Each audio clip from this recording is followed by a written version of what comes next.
Colombia es considerada, según expertos e investigadores, el segundo país del mundo con los más altos estándares de desplazamiento forzado.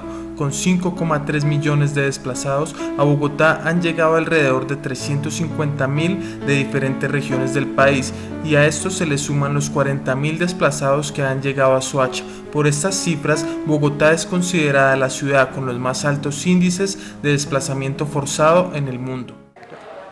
Buenas tardes, mi nombre es Arturo Charria, coordino en el Centro de Memoria, Paz y Reconciliación el área de pedagogía. El desplazamiento en Colombia es un fenómeno cuyas cifras deberían generarnos, o por lo menos movilizarnos, y generarnos un espacio de reflexión crítica sobre el impacto que ha tenido el conflicto armado en la población. El desplazamiento forzado tiene cifras que llegan a casi 7 millones de personas. Es como si de un momento a otro ciudades como Cali, Medellín y Cartagena fueran desocupadas en la totalidad de sus personas. El conflicto armado en Colombia no se remite únicamente a los enfrentamientos entre las guerrillas de las FARC y el ELN contra el ejército colombiano y grupos paramilitares. Son varios factores que se desprenden de esta siniestra guerra que mancha la tierra de sangre inocente, que deja madres que no vuelven a ver a sus hijos, hijos que quedarán huérfanos, hombres y mujeres mutilados por minas antipersonas, víctimas de este conflicto que en la mayoría de los casos huyen y abandonan sus tierras bajo amenazas de aquellos que son capaces de los actos más crueles y atroces que nos podamos imaginar. Esta es la realidad de la violencia en Colombia, esa realidad que pocos conocen y por miedos pocos se atreven a mencionar.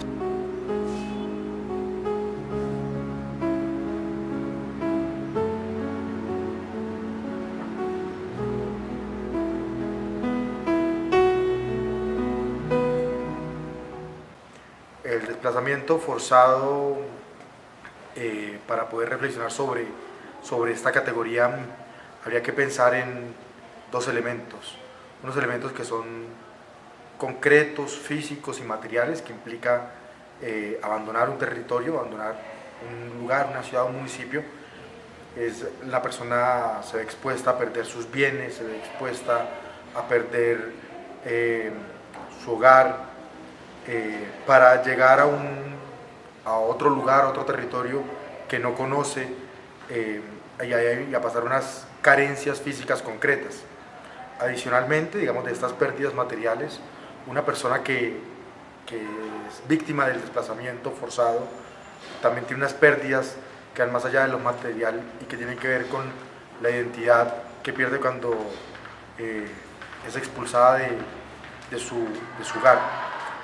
Cuando alguien llega a un territorio que no conoce, todo le es ajeno, todo le es extraño, lo gastronómico, lo cultural, el lenguaje, es estigmatizado, es decir, es revictimizado cuando llega a estos otros entornos, y cuando pierde, digamos, no solamente el hogar, sino la identidad, vemos que son múltiples violencias, que no solamente es tener que abandonar un territorio. Las cifras en Colombia, que tengamos casi 7 millones de personas en esta condición, pues nos deben sorprender. Diariamente llegan a la capital 42 personas desplazadas en busca de nuevas oportunidades y ayudas.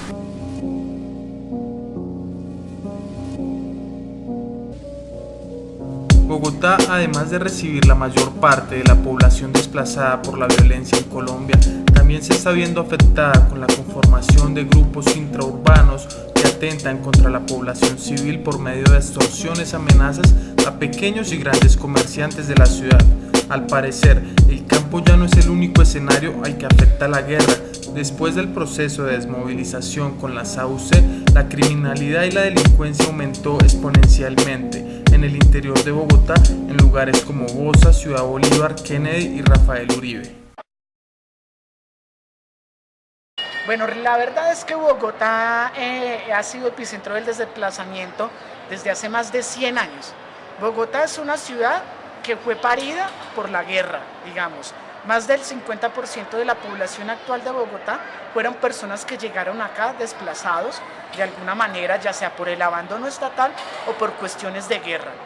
Desde 1930, desde antes incluso, todas nuestras familias comenzaron a llegar aquí a Bogotá desplazadas de alguna manera. Obviamente el conflicto armado incrementó esa situación, ¿sí? Pues obviamente por ser la capital del país, por tener mayor oferta en muchísimos campos, principalmente el económico, pues se ha vuelto una ciudad referente para que lleguen la mayor cantidad de desplazados. Aquí en la ciudad siempre han existido remanentes de los diferentes actores armados, desde facciones urbanas de las guerrillas, tanto de las FARC en su época, como el ELN en su época. Ustedes saben que fue muy fuerte aquí la presencia del M-19, del MRP, entre otras. Y desde finales de la década de los 90 y especialmente en los gobiernos de Álvaro Uribe Vélez, se crearon muchísimos frentes paramilitares, principalmente en todas las localidades del sur de la ciudad. Usme, Ciudad Bolívar, Kennedy, Bosa, Tunjuelito, San Cristóbal Sur, ¿sí? Se llegaron a conformar estructuras paramilitares avaladas por las Autodefensas Unidas de Colombia. Luego, cuando supuestamente se desmantelaron, pasaron a ser bandas de crimen organizado que se llaman BACRIM y que hoy en día nadie quiere reconocer que existen, que están organizados y que están ejerciendo un papel importantísimo de presión sobre las organizaciones barriales de líderes, sobre los movimientos juveniles, sobre los líderes sociales. Nos encontramos con Dayana Vanegas. Por cuestiones de seguridad, ella no nos va a dar su nombre ni su rostro. Mi niñez fue pues bonito hasta, digamos, como hasta los 5 años, cuando me empecé a dar cuenta que estábamos rodeados de un mundo que entre comillas era bonito, pero a la vez era difícil.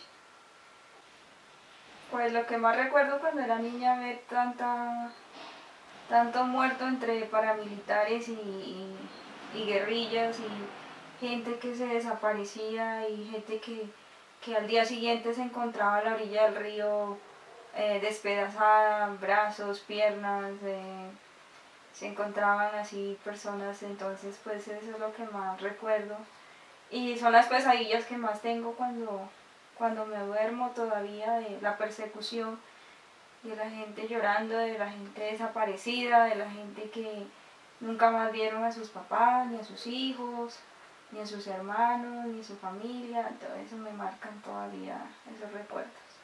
Y sí, fui acosada sexualmente, no por uno ni por dos, sino casi por todos los guerrilleros, los paramilitares, que eran los que estaban en ese entonces. Ese grupo que llegó me acosaba, porque era una niña pues ya grandecita, digamos ya de 12 años, y en aquel entonces pues ellos cogían y tocaban y cogían a todas las niñas y querían que todas las niñas fueran mujeres de ellos. Y pues conmigo no pudieron, porque pues mi papá siempre estuvo al pendiente de nosotros y nos sacó lo antes posible de ese lugar. Colombia ha sido uno de los países más abatidos por el conflicto armado a causa de la creación de grupos ilegales como las FARC, ELN, Autodefensas Unidas de Colombia, entre otras, que se han tomado y esparcido por varias regiones del país. Muchas de las personas afectadas escogen a Bogotá como una ciudad para comenzar una nueva vida y encontrar oportunidades, pues las regiones donde ellos provienen tienden a tener una trayectoria bastante larga en cuestiones de disputas por el control del territorio, ya que se encuentran muchas tierras útiles para la siembra de cultivos de coca, la comercialización de drogas y la explotación de biodiversidad. Millones de colombianos que se han azotado por las olas de injusticia se han visto obligados a lo largo de más de 50 años de violencia a buscar protección nacional e internacional en países vecinos. Toda la gente se había ido de la vereda a raíz de que los paramilitares llegaron, y la guerrilla a diario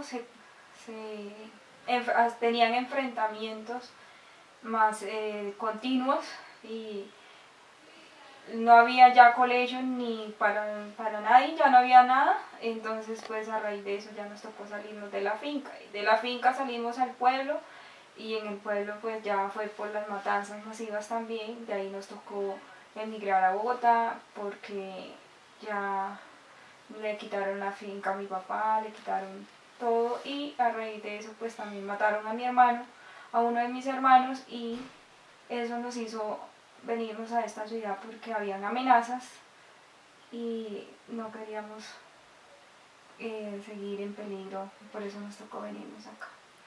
Bueno, no la escogimos, sino que nos tocó, nos pareció que era la ciudad más lejana o de pronto la que menos, la que tenía mucho más gente y era más difícil de que lo encontraran a uno,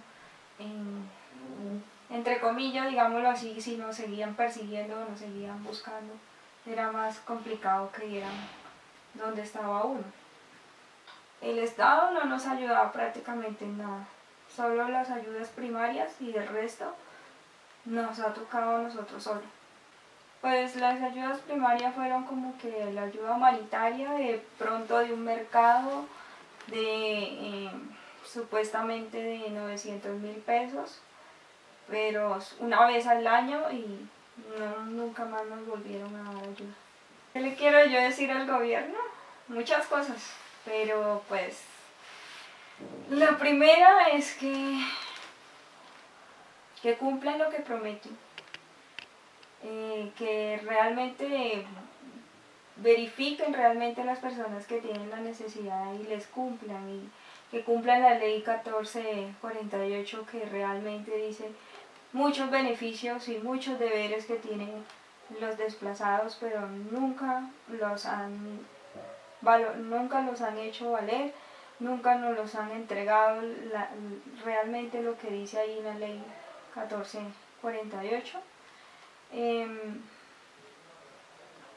¿Qué le digo al Estado? Que cuando diga que va a entregar una casa, sea realmente a las personas que necesitan una casa, que verifiquen eso y no se roben la plata, porque sé que llegan muchos ingresos para ayudar a la gente desplazada, a la gente víctima, pero no lo han hecho.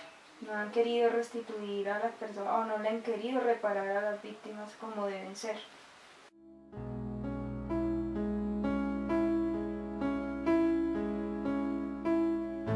En Bogotá se han presentado diferentes manifestaciones por parte de los desplazados por la violencia en contra del gobierno colombiano, los cuales exigen que no se ha cumplido en su totalidad lo acordado en la ley 1448. En estas imágenes podemos observar cómo diferentes personas se albergan debajo de unos plásticos en la Plaza de Bolívar para reclamar por sus derechos.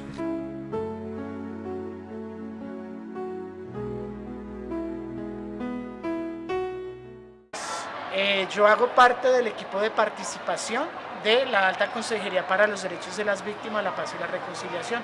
Resulta que en el marco de la Ley para la Atención y Reparación Integral a las Víctimas del Conflicto Armado, hay una serie de actividades o de tipos de medidas y acciones que debe adelantar las diferentes entidades del Estado. Unas de ellas son enfocadas hacia la asistencia y atención, que es como el primer paso, el primer contacto que las víctimas del conflicto armado tienen con la institucionalidad, en donde digamos ellas pueden acceder a todos los programas que es digamos orientados principalmente a la superación de esa condición primera de vulnerabilidad.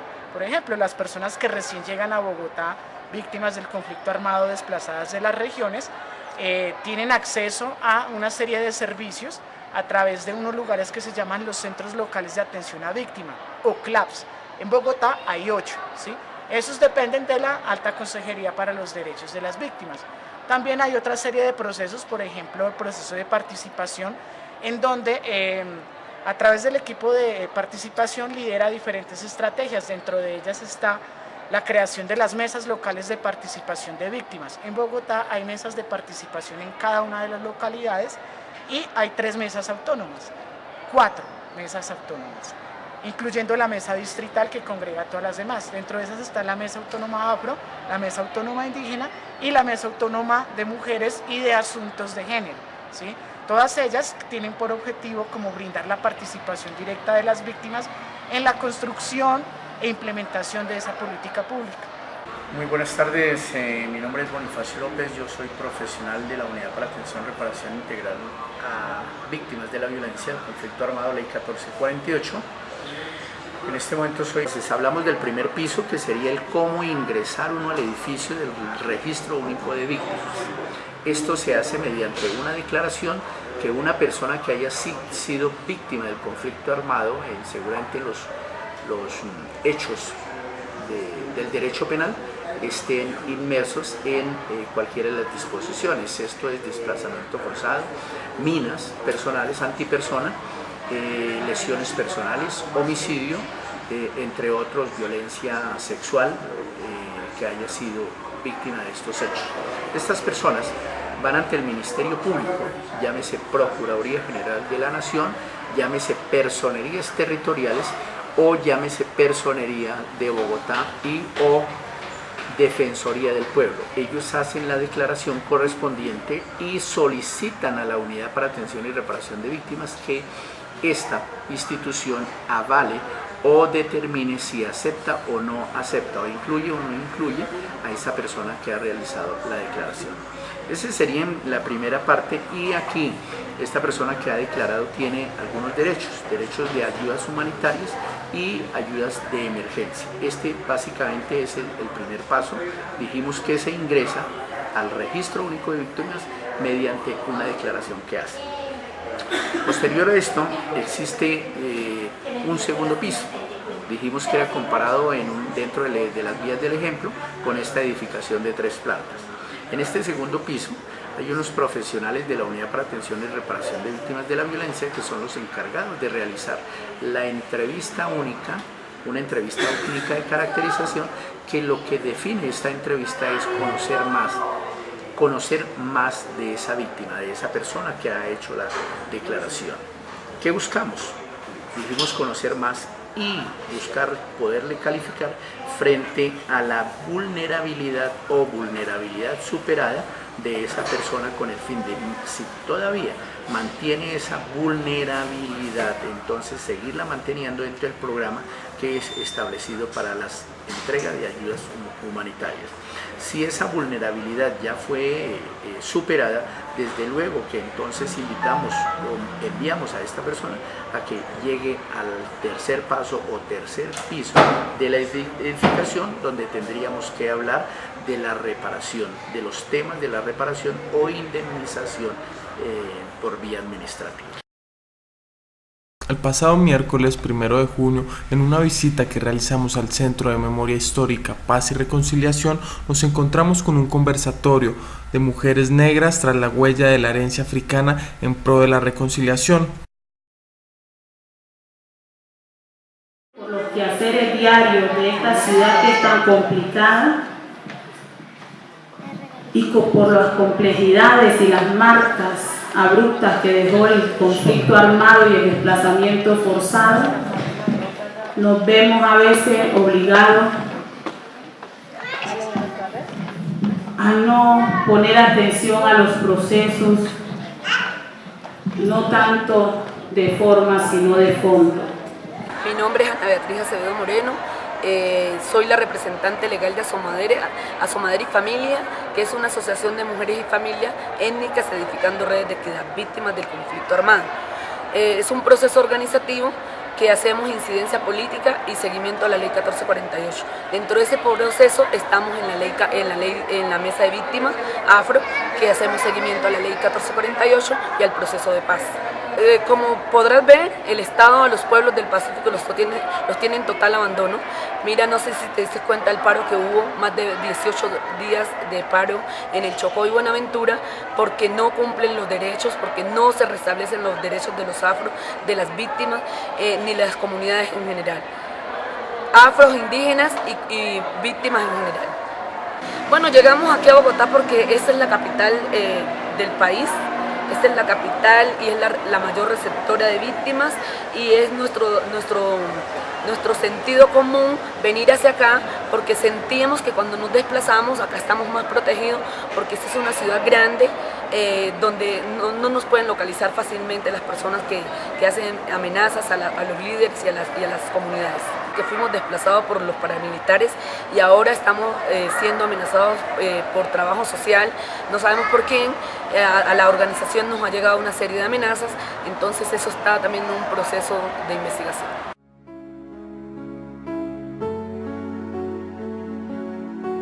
Las víctimas del conflicto armado al abandonar sus tierras y llegar a un nuevo escenario con pocas oportunidades para subsistir, sufren varias secuelas psicológicas que perturban su diario vivir en la ciudad.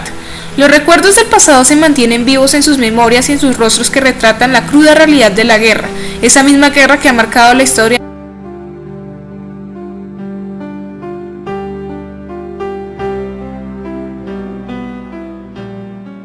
Bueno, mi nombre es José Isabel González Martínez, desplazado del municipio de Cáceres, Antioquia. Me mataron un hijo y me pusieron una razón, o me mandaron una razón, que si entraba a la finca me mataban. Entonces se perdió la finca y el hijo que me mataron. Incluso venía de la finca cuando lo mataron. Entonces ya me tocó entrar con la ley a recogerlo y a darle sepultura. Y ya se oían las voces y muchos me decían que no entraba a la finca porque me mataban. Entonces yo me desplacé porque no podía estar en ese pueblo. Me desplacé a Medellín. Ahí saqué la carta de desplazado en el 2008. Pues me puse a llamar a la hija que tenía aquí en Bogotá y a otro hijo que tenía aquí en Bogotá y me dijeron que me viniera porque no podía estar en Medellín porque estaba muy cerca del peligro. Entonces me vine para donde los hijos. El gobierno no me daba ayuda. Yo fui, aquí puse la denuncia y no, más bien casi ni me atendieron. Me hicieron donde somos 4 para el desplazamiento y me sacaron con una sola persona porque pusieron en la carta. ¿Qué tengo que hacer? Resignarme a lo que uno no quiera, a lo que su cuerpo, a lo que su espíritu, a lo que su alma no siente, aquel amor por estar en un lugar donde uno no quiere estar. Y como yo no veo las ayudas del gobierno, pues eso más me pone más triste a mí, porque ve a la casa donde estamos. Le doy gracias a Dios en primer lugar porque tenemos un techo donde no nos mojamos la cabecita y tenemos a donde dormir. Pero este no es un lugar bueno para tener ese hijo como es enfermo. ¿Por qué? Porque es una casa muy estrecha y peligrosa con las escaleras. Entonces eso me pone depresionada a mí también. Y va uno ante el vecino y se ayuda. Porque haya tanta gente en Bogotá es por la corrupción de tanta gente, los funcionarios de cuello blanco, que ellos les mandan la plata de otras naciones para dárnosla a nosotros los necesitados y se agachan con ella y nunca la entregan. Ese es el problema, porque la ONU está mandando esa plata de otras naciones, las 25 Naciones Unidas están mandando ese dinero para la ayuda de nosotros y a ellos les están pagando un sueldo, pero como ellos se agachan, ve ahí está la señora Paula Gaviria Betancourt, que a mí nunca me terminó de pagar mi hijo. Y cuánta gente no estamos necesitados y a nadie nos ha terminado de pagar las víctimas de los que nos han matado, ni las ayudas humanitarias nos las dan completas. Bogotá está así por mucha gente que ha venido de otras partes. Entonces, por ejemplo, aquí le dan un mercado de 300.000 pesos, un ejemplo, y llega otra pareja, otra familia, ya no le pueden dar esos 300 porque la otra familia llegó y también está necesitando. Entonces ya esos 300 se van como a 100, digo yo, y ya no le dan todo a uno lo que uno pedía primero, sino ya poquito. ¿Por qué? Por mucha multitud de gente. Porque es que yo me doy cuenta cuando salgo por ahí a mis citas que tengo, que le doy gracias a Dios que bueno, todavía los médicos me atienden. Y tiene uno que hacer filas hasta para entrar a un baño según hay la gente aquí en Bogotá.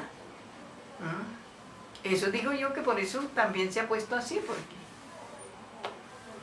a veces ni el gobierno tendrá la culpa, sino por muchos desplazamientos. ¿Por qué? ¿Por qué se desplaza la gente de donde estamos por allá en una finca, echando bueno, en el campo y eso? Por la guerra de muchos, cuando no es la guerrilla, cuando no es la otra grupo de paramilitares, decirlo por derecho, porque es que los paramilitares son los que atacan a la gente en el monte, en el campo, más que la guerrilla. Paramilitares. Ellos fue los que mataron a mi hijo y no lo digo con miedo, lo digo con todo el ánimo. Ellos fue, porque es que cuando uno ve las cosas debe decirlas, debe ser justo para decir las cosas, no negarlas. Bogotá debe de tener la oportunidad para todos y si no la tiene la debe abrir la cobertura porque ya que como les digo es la capital y por ser la capital tiene más recursos y todos los recursos de los departamentos de nosotros por las regalías y por todo lo que nosotros producimos, por el oro, por toda la agricultura y por todo lo que hacemos, llega acá. Entonces esta es la ciudad que nos debe acoger, nos debe dar la oportunidad para salir adelante.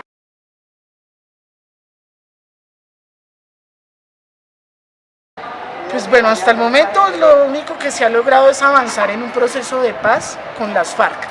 Personalmente creo en ese proceso, aunque como podemos ver el gobierno es el que más ha incumplido en el mismo proceso, ni siquiera las FARC.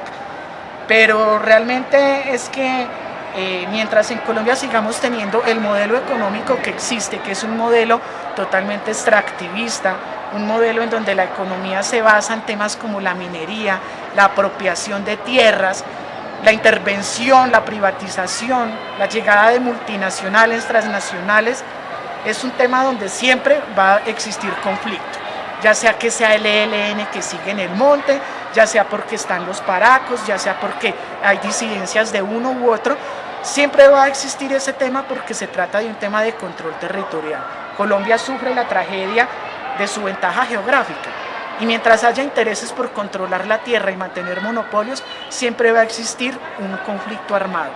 La única manera de que se solucione y se supere ese tema y podamos hablar de un posconflicto es desarmar esas estructuras criminales, comenzando por la estructura criminal mayor que, diría yo, desafortunadamente está en todos los sectores del Estado colombiano, por no hablar de partidos políticos, de ultraderecha y de, bueno, en fin, ustedes ya saben a qué me refiero.